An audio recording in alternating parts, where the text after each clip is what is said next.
All right, I have it turned on, and we'll wait a couple minutes for people to load up and get in here. I see attendees popping in. Yo, Don. Hey, Don. How are you doing? Oh, yeah, I don't think they'll let you talk, Don, but good to see you here. that's right. See a couple of my neighbors in here. Andrew Branch. All right. Well, I'll go ahead and start up then, Carter. We've got a few people loading in. Want to welcome everybody today. Thank you for joining in and listening about the Bushwhacker. Just a quick reminder, today we're not talking financials, projections, or use of funds, but we're going to talk about everything else within the company. Any other information, I'm going to drop my email into the chat today. And after today's webinar, if any of you want to email me, I'll be happy to schedule a time and jump on a phone, a video meet, or just answer your email and go from there. But I am Michael Smith. I'm the CEO of the company and one of the co-founders, and been around on this since 2020, and was in some technology before.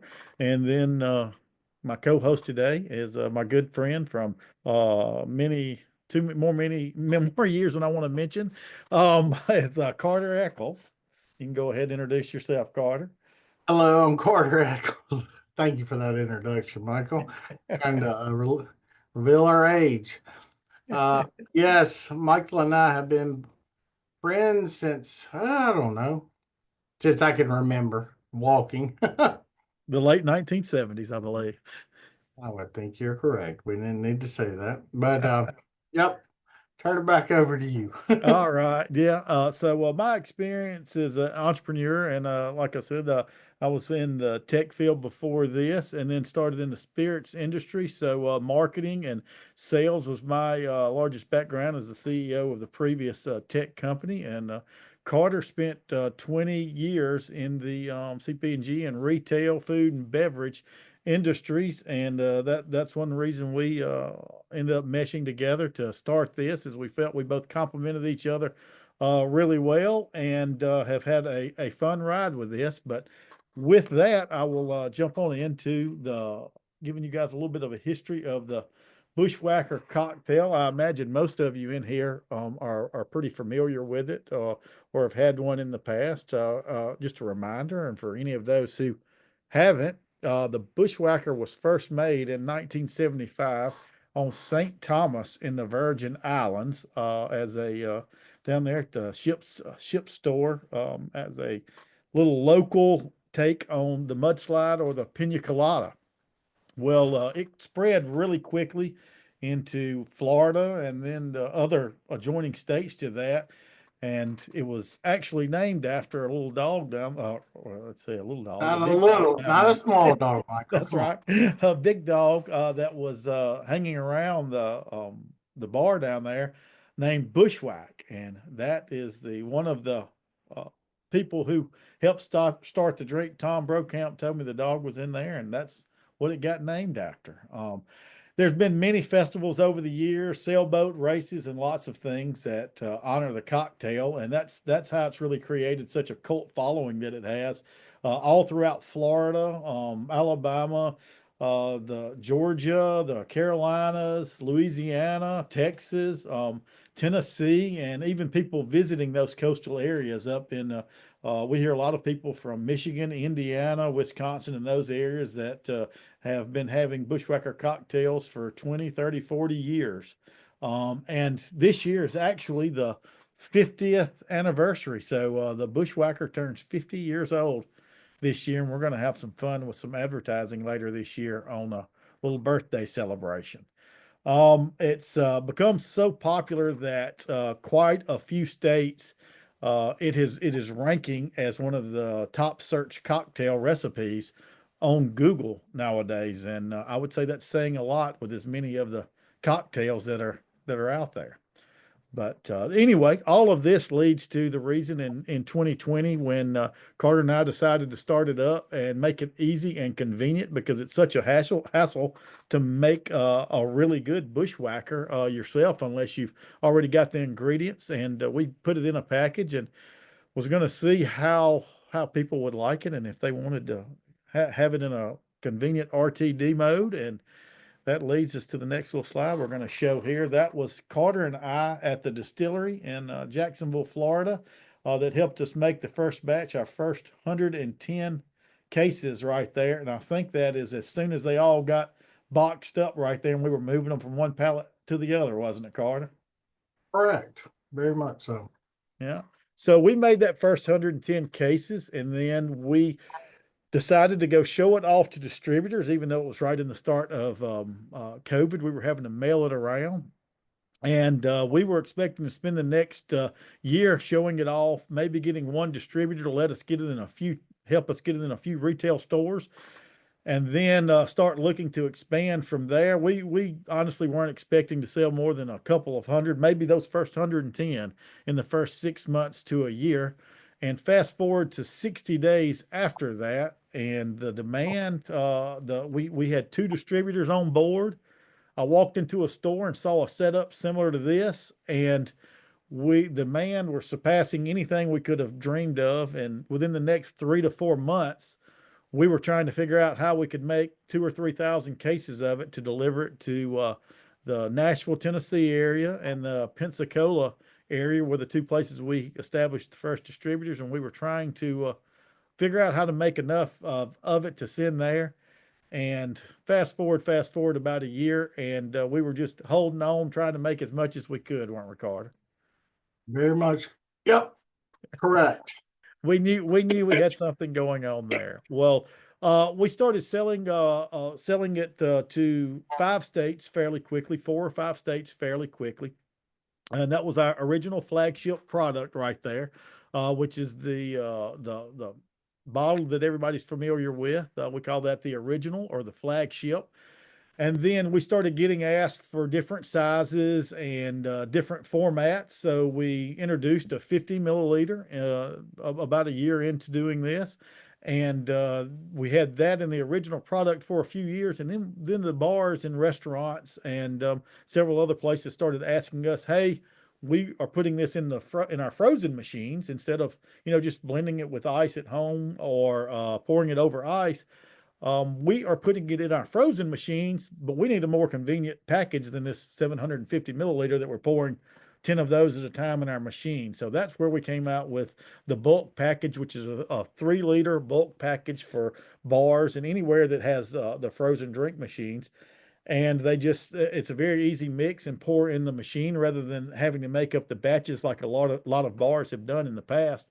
And we just launched that last year in Alabama, and at the end of the year started moving it into the northern part of Florida, which we're seeing really good results, which we'll talk about that in a little while. Really good results from it in its initial launches and initial phases there.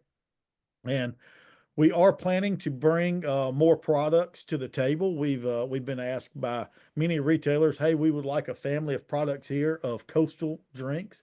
So one thing that's still in the prototype stage, but we're hoping to bring out sometime in the next year is additional flavors. This is just some mock-ups that we have right now. Might not be the end bottles, but we're going to come out with something similar to maybe Blue Hawaiians, lime margaritas, hurricanes, but create a nice little package that can be a variety pack of blue, red, green, and white, red, white, green, and blue, and try to enter the market there of the retailers that want an all-in-one package and carry that with on a nice shelf display that's been been getting a lot of requests from. Michael, I think you need to go back and touch on the bulk package a little bit. And let's talk about the new product that came out with the Ninja.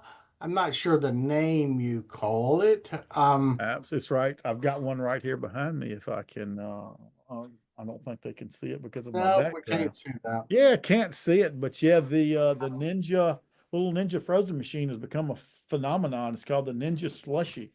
at home. And that's one thing we're working on now, especially in the states that we aren't distributed in, is we're working on a smaller package possibly to put that bulk one in to take home, because it is, the bulk package is a concentrated mix, so it's stronger flavors than our flagship product. So you wouldn't want to, the flagship product, we kind of made it an all-in-one where you can pour it right over ice and drink it. It's just fine. Or you can blend it with ice and make it into like a frozen concoction.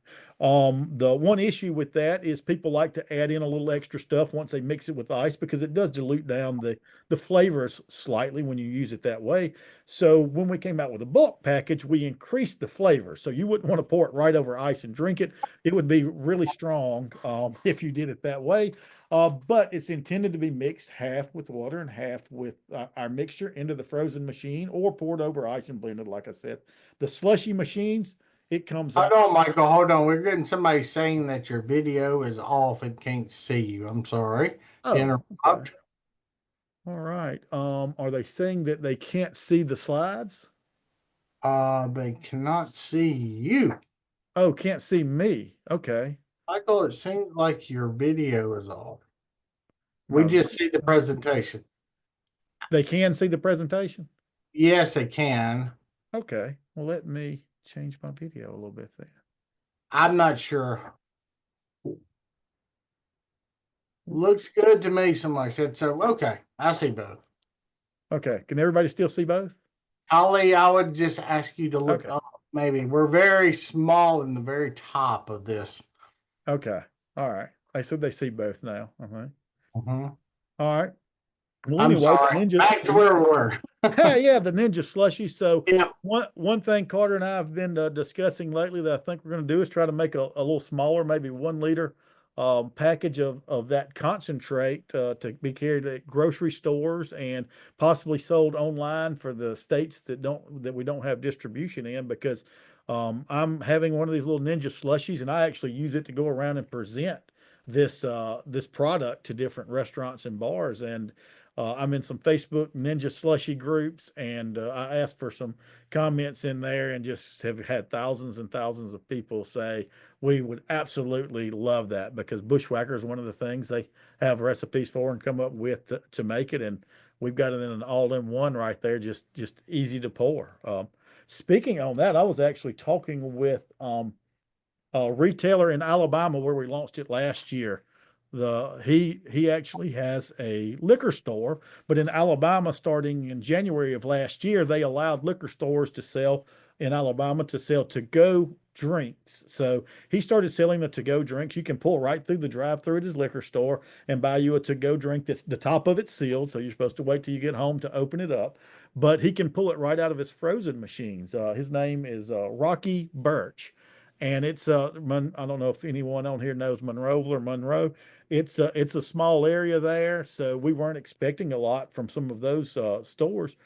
He was selling 100 frozen bushwhackers during his peak time last year, and buying 20 or 30 cases a month from us mixing in there. And he said it is by far one of the most popular ones in his store. Even during the winter, he actually gave me numbers today. I'm going to look over here to the side. He told me that in October and November, he still sold, let's see, October, it was pretty cold in October. He still sold 300 cups of Bushwhacker that month out of there. And some of those, quite a few of them were the large ones. I think about 80 or 100 of them were 32-ounce ones. So he sells like 32-ounce, 20-ounce, and 10-ounce ones, I believe. And he said the big ones usually outsell the small ones. They want a big to go Bushwhacker. So we're seeing a lot of positivity with that, and really, Carter, I mean, and Alabama's a great example. Alabama Crown is our distributor of everything except for the original product there in Alabama. And I looked up the numbers the other day, and in the last 6 months of last year, it matched our original product in sales, very close to matching it in sales for the second half of the year. And it's been there in less than a year at that point. So we're expecting it to be very high volume, aren't we? very much so. And we have I guess the best way to say this was this has been a test market, the state of Alabama, and how many counties in Florida? Only 10 counties in North Florida has it rolled out yet, the bulk Right. package. And we designed this as a very user friendly, or I hate to say idiot proof, but I will say it. It's a you dump you dump the product in, you fill that bottle up with water, and you fill it up with water afterwards. That's And right.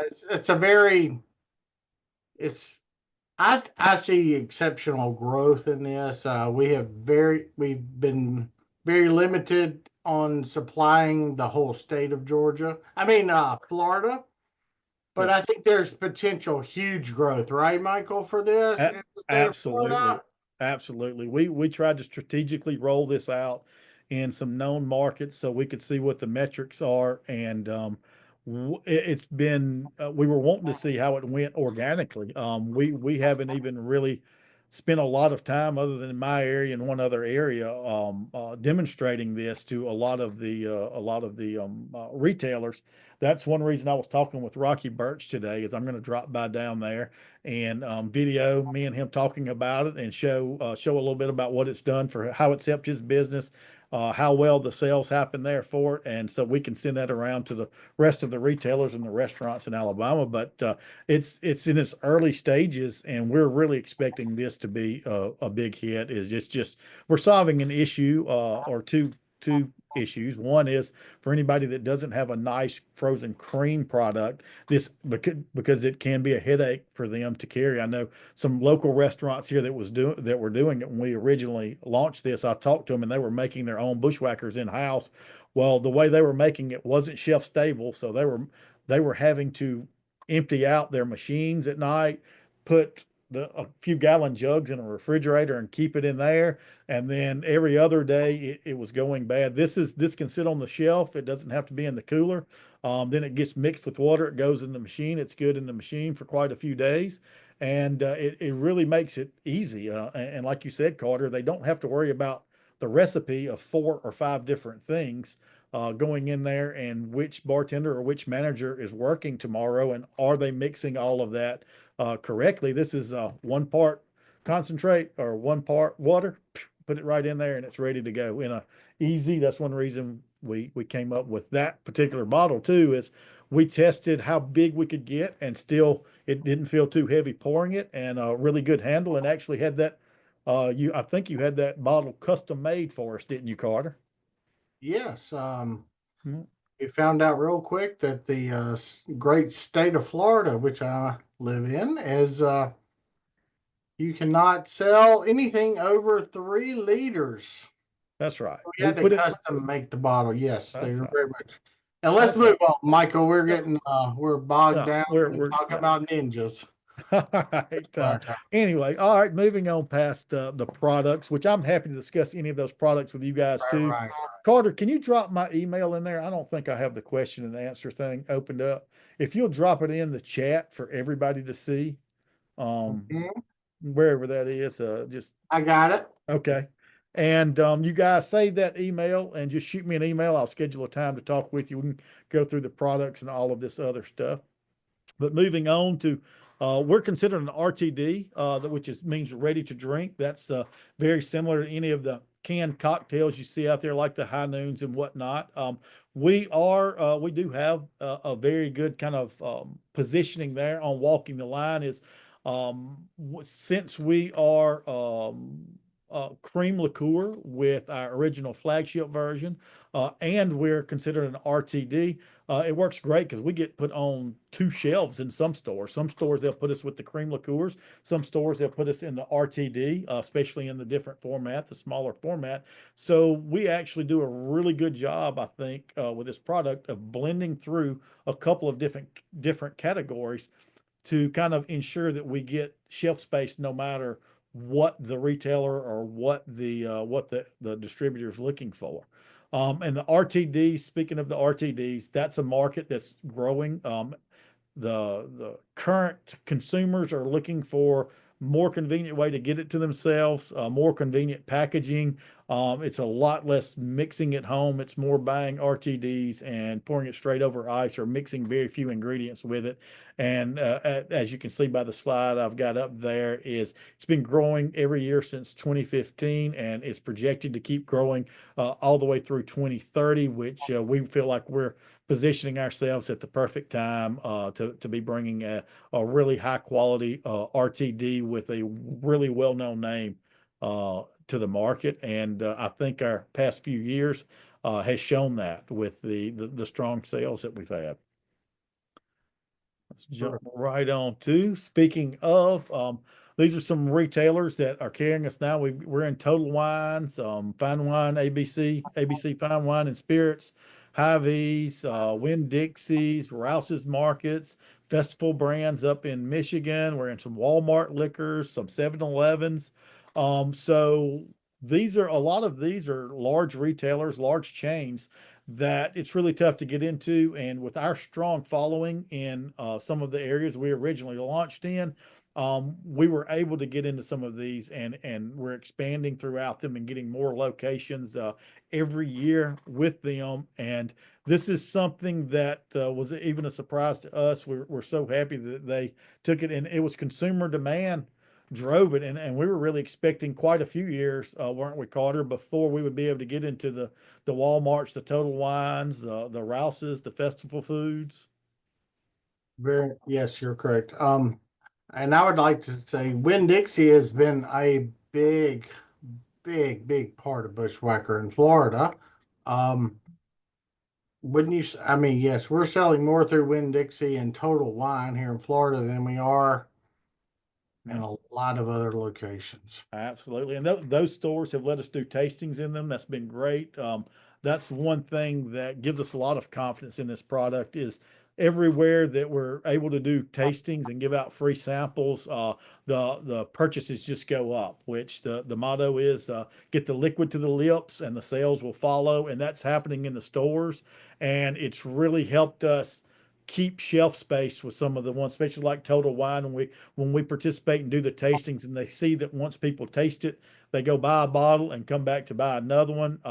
It really secures that shelf space for us in some shelf space that is sometimes hard to get. And as you mentioned, Winn-Dixie, they've been a supporter with us from the beginning. When they rolled us out in Florida, I think they've got, I'm not sure how many it is now, but I know they had like 130 liquor locations, and they 163. 163, and they rolled us out in over 100 of them, I believe, to Right. begin with. So that's been really great. And we'll move on here. And that consumer demand, I mean, it shows with our social community.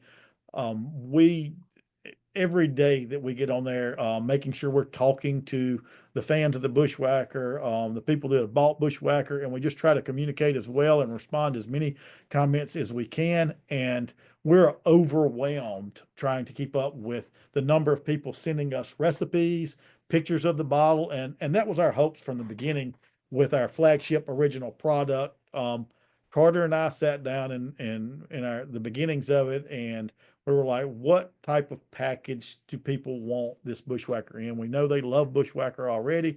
What do they want it in? And we decided that through, after asking lots and lots of opinions, that everybody wanted to be able to take a picture of it. They wanted to be able to take it over to their friend's house. Let's mix some drinks and let's take a picture. And the bottle needs to look like what Bushwacker should look like, right, Carter? Correct. I think we And tried to simplify it as much as possible to a certain degree and let the consumer put their own emphasis on what they wanted it to be. that's Um, right. I think we've walked that line there. We get great feedback. It's presented on the bar shelves at weddings. It's the centerpiece of some weddings. It also it fits in just fine out in the cooler on the beach, right beside the chairs and the swimsuits, as well as the party you're hosting at your house, and make some really cool looking drinks too. I mean, when you can mix up a few things and it's a creamy drink and crush some Oreos or drizzle some chocolate over the top of it, it just looks really cool to hand somebody that drink. Very much. All right. Actually, I'll to give a little tidbit of a story this week. We got a wedding invitation sent to the office this week. I didn't Nice. realize, but my assistant, it's my assistant. It's like we got a wedding invitation for addressed to Bushwacker this week in Connecticut. I'm like, oh no, we haven't even been sold in Connecticut yet. We don't have a distributor there yet. Uh, I asked Michael, do you know this person? Is this addressed maybe to you? No. They reached out to us because they wanted Bushwacker as their feature at a wedding in Connecticut.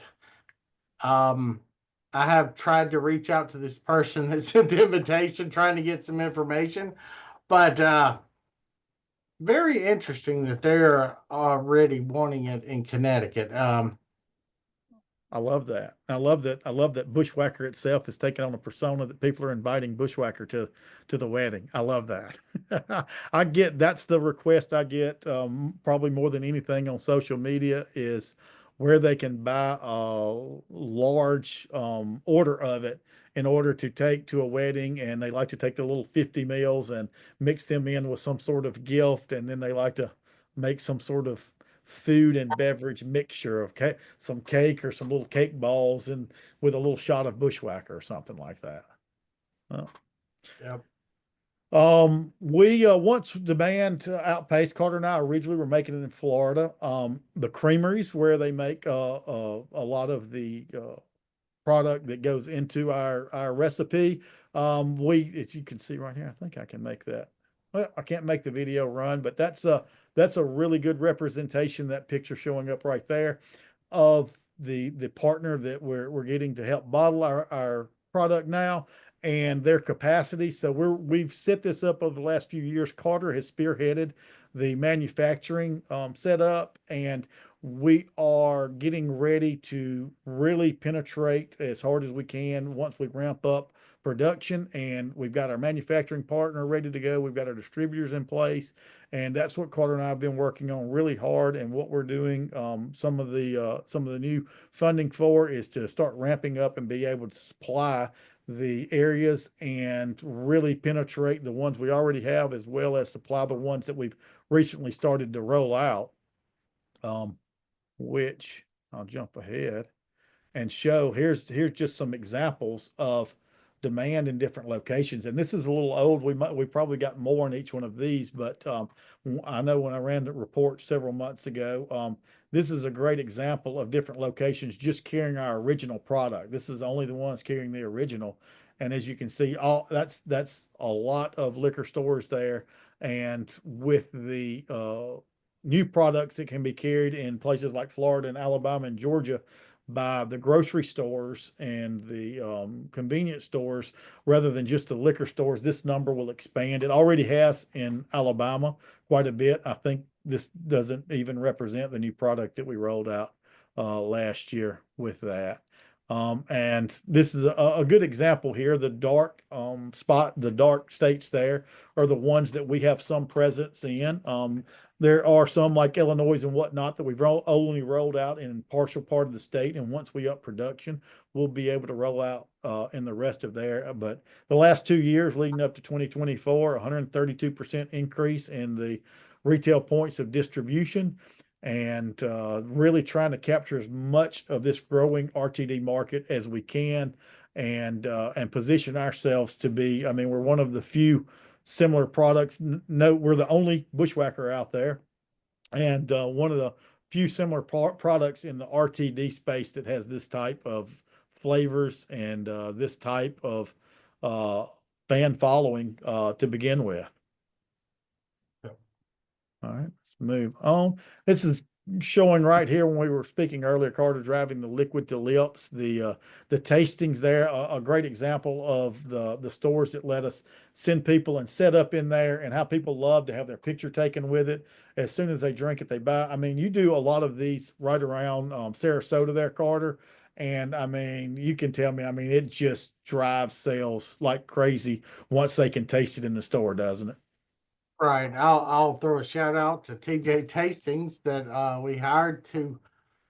Yes, Michael, I would say that we do tastings in Sarasota County, I would say on a 3 day a week basis. And Hmm. they're selling, once they taste it, it we're selling roughly 100 cases in just Sarasota County a month. Um, But also that I don't know if everyone on here knows Sarasota is a smorgasbord of people from all over the country. We have a lot of visitors, and they take it back. It's amazing the amount of people that will buy a whole case to take back to the Michigan, Pennsylvania, New York, all the places that it's not sold because they cannot get it, and they drive not drive us crazy, but they get after Michael pretty hard on social media. Why is this not available in certain locations up north? The answer to that question is we are trying our best to get there. That's right. It takes us a little while. It's a long runway on when we make the product to how long it takes to get to market. So that's what we're talking about, ramping up and trying to get out there. But yes, we get a lot of requests from states that we're not even in yet, and an overwhelming amount. And I love it. I think that is just wonderful and great. And but anyway, so we're getting towards here where I want to take your guys' questions in a second. So I'll try to recap real quick and talk about what we're doing here in the future so we can start answering some questions. Go ahead and start hammering any questions you want in there, and Carter will read them out here in just a minute, and we'll chat about it. But um, so at this point, we have we've set a pretty good base out there of distribution, which we get distributors every day wanting to carry us. And as we grow our manufacturing, we're going to continue to grow our footprint, but also with the additional products, we are growing our sales within the areas, as we mentioned, so that we can capture more retailers. Florida's a great example. We're talking about a handful of just 3 or 4 thousand stores that liquor type stores that can carry actual bottles that you sell and take outside. Once you move that into grocery stores, you're talking about 30 to 40,000 possible locations that it can be sold. So that's what, and then when you add in restaurants with the bulk package, you're adding in tens of thousands and more. So that's what we're trying to do in some of the existing states is create enough products that we can put it everywhere the consumers want it, make it very convenient, make it the enough packages that it's the exact package they want, and some complementary products. And it's going to be tenfold or more locations that we can go into doing that, as well as supplying those products to the new territories that we're rolling out so that we have a strong growth throughout them as well. Because our goal is to really solidify the shelf space and really create just a common rebuy occurrence within the stores, and for the consumers to know this is where I go to get it, and they stop by there and put it on their list every week or every month or however often they pull into these stores. One of the beautiful things about this, that is the main reason we wanted to um, uh, put the Bushwacker out there, is it is not a competing product. You can go create another vodka or another bourbon, or another Moscow Mule ready to drink, and you're competing with tens or possibly hundreds of other brands that have that exact same drink. Well, we have the brand Bushwacker, and we have some trademarks around Bushwacker, and we are the only ones in the alcohol space that can put the Bushwacker on the bottle and mass produce it and sell it like this. So that's a very strong brand name out there, and it's Carter and I the when we were first developing it. I mean, it basically we likened it to this is like putting a margarita mix or a pina colada or a mudslide in a ready to drink bottle for the first time, and then nobody else can put that in the bottle and sell it beside you. So this is really, really exciting, and it's going to become a staple right beside those. And it has in some places. In the Alabama's a great example. The product that we've rolled out there, we've been there for 3 or 4 years now, and the Panhandle of Florida, we are very similar pace to some well-known brands in the last 15 years that grew very rapidly. I can name like Rum Chata and Tito's, some of those type of brands, the type of trajectory they had. We're on that type of trajectory in the locations that we've been in for more than a year or so, and really been able to solidify ourselves. And that's what's driving the growth. And at this point, Carter and I are working to make sure that we do it in a very efficient way, and that we're just growing the manufacturing to be able to meet it, and that we're rolling out products that complement what we have, and making sure that the flagship product as well as the bulk product are all nurtured and starting to grow, and that we're going to really try to take care of the company, really try to take care of our stockholders, and be very pointed in how we take care of Bushwacker, because this is a cocktail that's got a 50-year history, and hundreds of thousands of people love it and enjoy it, and we feel like we're just a small part of that entire history now, and we're just trying to take care of that and make it more readily available for everybody, and that's our intention. And Carter, I mean, anything you want to elaborate there? No, I think you touched on all bases, Michael. We have quite a few questions and all coming in. The only thing that you did not mention is the next slide. I think it's a big deal, so I Oh yeah, absolutely. might want to Need to touch jump base. right there. Oh yes. The recognition that we've gotten. This is we are so humbled and happy to have received this. But basically every I can't think off the top of my head of any of the tasting competitions that we've submitted our product to that we did not receive some type of award. And the San Francisco World Spirits competition is probably the most prestigious one in the United States, and they have sister ones all around the world.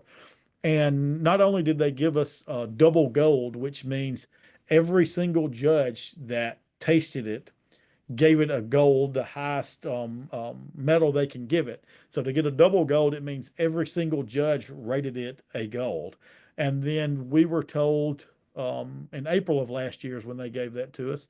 And then we were told we were one of three finalists for best in class in the ready to drink rum uh, segments. And so October came, and we didn't know what to expect out of that, because that is out of every one of the RTDs in that segment that submitted something, that is pointing as one as the best. And then in October they awarded us that. So essentially we were given best in class, the best rum based RTD of the year by the San Francisco World Spirits competition. And as you can see looking on here, the Rising Brand Award that we got, the double gold medal. We only put a handful of them up here, but we have been awarded quite a few over the last few years. And it really I think it really gives a lot of credibility to the brand as we grow outside of our existing market. And Carter, you've seen the response. I mean, from people that are in the industry that we know that really keep up with those things. I mean, you got congratulations, almost like they heard you got married or you had a new kid, right? Correct. Yes. So, well, all right. And I'll move on really quickly. This is our main management team. We don't have one on here. Our office manager, Carrie Beckwith, who keeps us all straight and basically takes care of handling everything and making sure we all do what we need to do on a daily basis and don't forget about anything. We don't have her on here, but we've got me and Carter, of course. We introduced ourselves. Eric Daigle, a good friend of mine, Marine Corps veteran, is our operations director, and Will Sanders, the head of marketing, who is just a great, just a whiz with the marketing and runs that department beautifully. And he led some marketing projects with both Brown Forman and Sazerac which if you're not familiar with them, you can Google them. They are a couple of the big brands that own the Jack Daniels and the Buffalo Traces of the world out there. But anyway, if we haven't covered everything, we're going to open up the questions now. And Carter, if you can pick through those, and I'll answer them, or you can answer them. I've tried to be, if you see me looking around, I've been trying to answer a few of them. What's your Uh, approach to selecting and building relationships with the distributors across different markets? That's a really good one. So that has changed a lot, which Carter and I were new to the industry, but before we started this, I traveled around for 9 months to a year before meeting with um, uh, owners of distilleries, owners of brands, owners of breweries, and trying to become as knowledgeable as I could about what to expect. And one of the probably main piece of advice I got is that the distributor side of this is really changing. It is finally catching up with technology. There's AI being used. They're changing the way that distributor salespeople work. So there has to be a tight partnership between a brand and a distributor. We sell to them, they sell to the retailer, but we have to help them market and advertise to the retailer. So there has to be some synergy there. And most of the areas we have gone into, we have been approached by the distributors, and which is unusual for a brand. We find out, so we have been very happy to be able to create some great relationships by some that came to us. And there are some areas that we um, called and chatted with quite a few distributors, asking them if they would try out the Bushwacker. And over a few years, we have in the beginning we it was whoever we thought could distribute it the best, and whoever would take it on is what we were expecting to begin with. Now we've learned the that every state is different. I would say, Carter. Some states Wow. it's the smaller distributors that have a better that touch each retailer more, and in some states they just want to make sure it gets delivered and help them with the promotions and the tastings. So it's more of an art than a science, and we have had quite a few advisors that have helped walk us through it, and having a lot of networking opinions out there. So there's no one size fits all. It's different for every state, and we just try to work as hard as we can to support them and support the brand and keep a good relationship there and support it. Yep. Next question. I think yep. I will go to the next. How did establishing distribution partnerships in 17 states validate your market strategy? So what was the question again? Couldn't hear you. I'm sorry. How did establishing distribution partnership in 17 states validate your market strategy? So that's a really good question.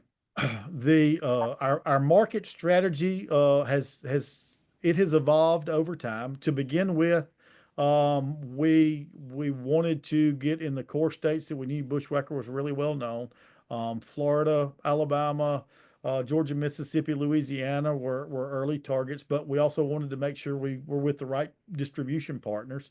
Um, so that was our initial launch, and then we wanted to get outside of that to validate the product in additional states outside of its core, and it is it the how those states have reacted and the retailers being willing to take it on in those states, and the consumers purchasing in those states really validated Bushwhacker as a brand more than the market strategy. And as of right now, that's what we're going to try to grow that distribution in the states we've launched in. One reason we're ramping up manufacturing is to be able to produce enough to go through those states. But it would be, I would say, Carter, that the distribution in those states has been a solid strategy, and now we just have to continue to keep that shelf space and sell deeper in those states. Right. And I think Michael's done a great job in supporting with the marketing and the tastings. And I'll give credit to Will for that too, following up and making sure we have deep penetrations in those markets. Um, What is that next one? What inspired us? Usually here, I've gotten off track. Yeah, I've got it. What inspired you to enter the RTD market, and specifically, why did you choose to focus on premium cocktails? So the which I took this to Carter after just a few months of mulling it around, but um, I was looking with my brother and I were looking at possibly investing in the spirits industry and possibly breweries, and that's why I spent 9 months traveling around and meeting with owners, seeing what would be if it would be a good investment in that space or not. And at the end of that 9 months, we were in Apalachicola, Florida, at waiting on our wives to come down at my brother's place, and he I think he mentioned it. Hadn't had a good bushwhacker in a while. You want to make some bushwhackers for the wives when they show up? And I was like, man, that would be a great idea. And we traveled around to 5 different stores before we had all of the ingredients for to be able to make the bushwhackers. And the kitchen was a mess, and we finally had our bushwhackers made. But yeah, we finally had those made. But at that point, one thing in the industry that before we did any investing is I was having a tough time getting comfortable with starting a brand from scratch because it can be really expensive to educate the public on a brand.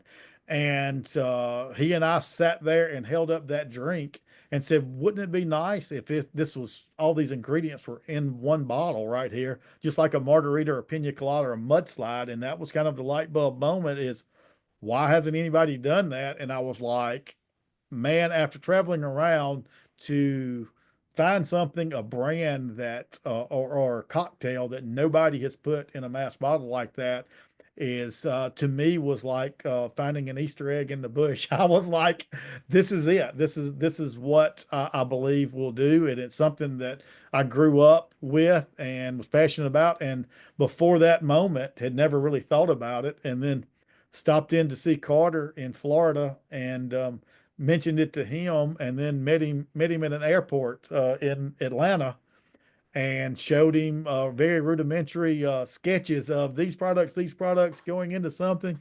Do you want to jump in this with me? And he held my hand and jumped off the bridge and starting a rum product, didn't he? Yeah, that's a nice way of putting it, Michael. Yeah. That's a nice way. So yes. So the premium side of it, I would consider us somewhere in between the middle tier and the premium. We're not super premium. We're right at the decently priced premiums, and that's where Carter and I from the beginning wanted to be. We wanted the product to be good.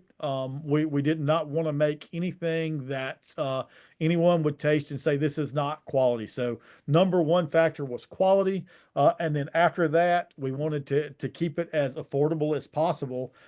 We did not want this to be something that was unattainable for the anyone who wanted to have it and enjoy it. All right. Which show is that? There's a lot of the same. What's this Bushwhacker apart from premium? What sets Other it premium. apart from ready to drink brands? I mean, the name and the product. We could sit here and talk about the ingredients that we're using. We do make sure we use quality cream, quality flavors. Carter does a really great job on sourcing those and making sure that everything that we use there is just top notch. But to be honest with you, the set apart is that we're the bushwhacker. It's been around for 50 years, and no matter which way we cut it and try to say this is that or this is a competitor to this, it's a standalone. It is a bushwhacker. It is the same as a margarita, the same as a pina colada. All these coexist together. They all have their lanes. They all sell well, and we just want to sit right there and be the next margarita. And that's what Bushwhacker is. Yeah. What challenges have you encountered in the ready to drink market, and how have you overcome them, Michael? The RTD market, to get that pointed with the RTD market, I would say overall in the alcohol industry, uh, it's it's r- it's really tough to um, make sure that we're keeping in touch with as many retailers as possible, and all the distributors. The communication through those channels and keeping up with it, especially at a fast-paced growth, is really tough. That takes a lot of people and a lot of help in working with your partners really well. On from the RTD side of it, like I said, we've had a little bit of a Cinderella story here. Is that since we are the only bushwhacker out there and people already knew what it was, um, being able to sell into retailers has really not been a problem. Being able to break into the markets. We just have to have people taste it and they know that it tastes like a bushwhacker. They know that it's quality. So making sure that we give the touch points for the sales pitches and also keep the tastings going. But communication, I would say, is has been one of the largest hurdles. We've Carter has overcome all the manufacturing ones we had in the past, which can be a little tough sometimes, but I would say keeping communication out into the market and boots on the ground, wouldn't you, Carter? Yes, very much so. Is one of the toughest hurdles. Okay. I think we're running short on time. Michael, would you like to answer all these Uh, questions, or do we need to? Yeah, Hey, I'll jump. I can see them. I'll jump through here and pick a couple out. I mean, I'll stay on as long as people want to, but I know some people have to go. How is the company adapting to shifts in consumer preferences? That's one thing that we're working to get more online retailers carrying our brand so they can people can buy it anywhere they want convenience, and we are also creating new products and additional packaging, and every bit of that we're trying to follow the trends in the market out there for and navigate that. So we're having a lot of success with that. Our newer products and whatnot, but definitely making it easier to get and more convenient. Delivery is one thing we're working on.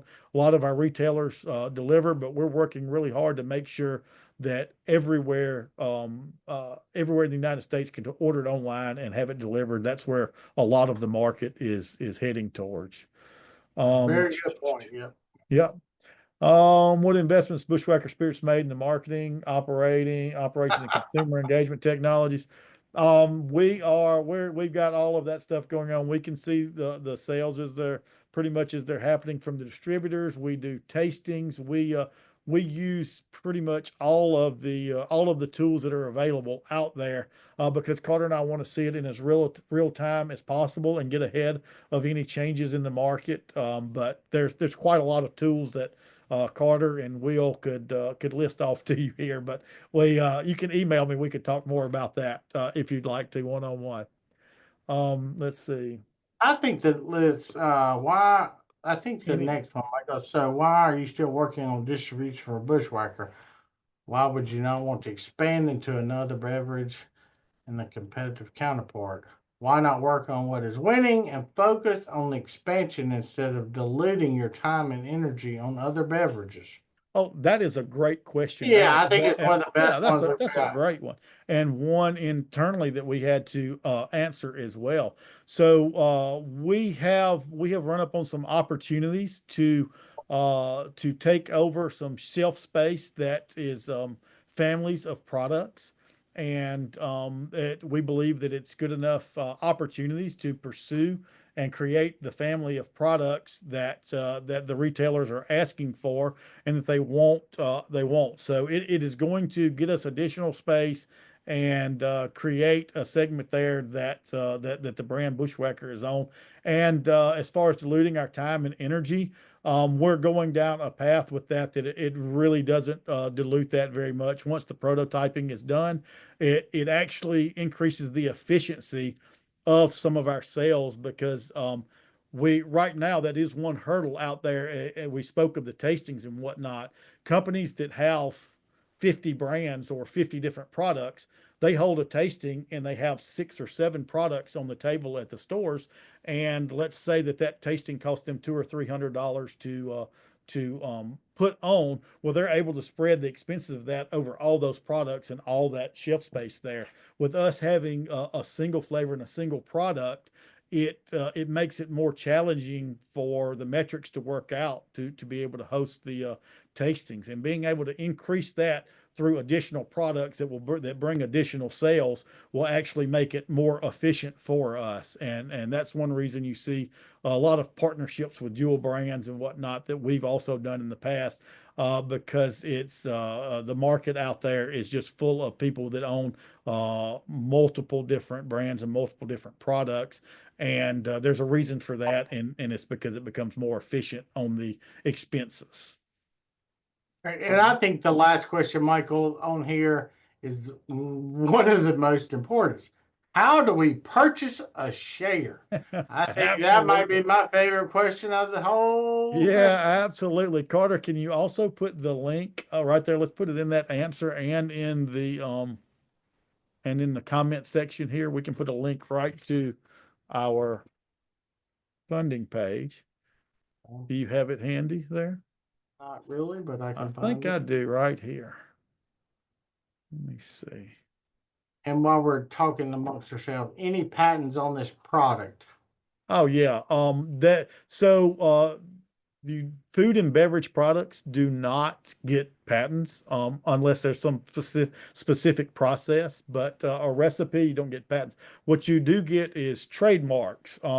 We have 2 protections in place with that. We have a trademark related to Bushwacker, and as well as we have several of them that's around that. But also the federal labeling entity called the TTB allowed us to have Bushwacker as the brand name, and so that's a really strong uh, um, mark out there for us, because it establishes a brand that no one can create any labels with brand confusion. So we are the brand Bushwacker, and not the cocktail Bushwacker. We are the brand in the alcohol industry.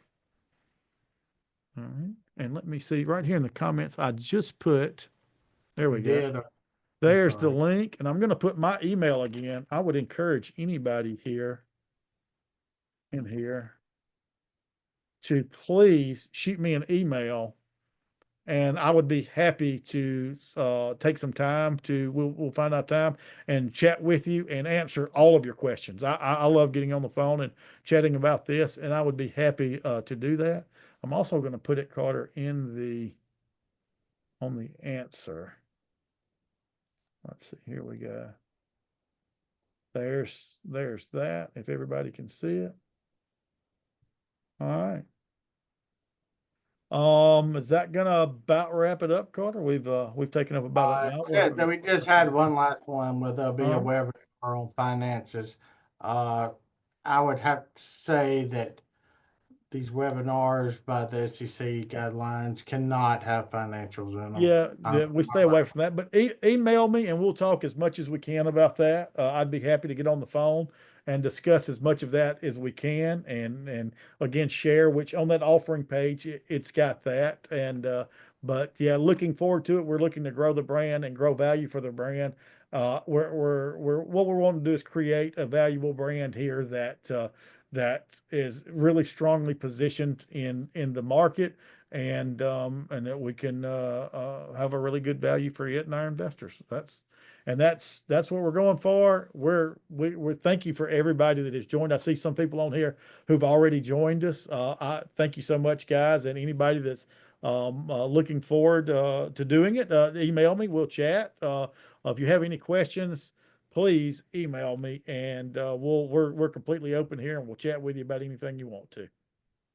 Yeah, thank y'all for your time today. And like I think I've put my email in the chat, Michael's email. If any questions come up, please feel free to reach out to us. And we Sounds missed good. one of, what is your long-term vision of Bushwacker Spirits? That email me, guys, because we're running up on the last minute here. Okay, Email I'm me. sorry. We'll jump on the phone. I'll talk with every one of you about that. Thank you so much and look forward to Thanks. chatting again. Bye.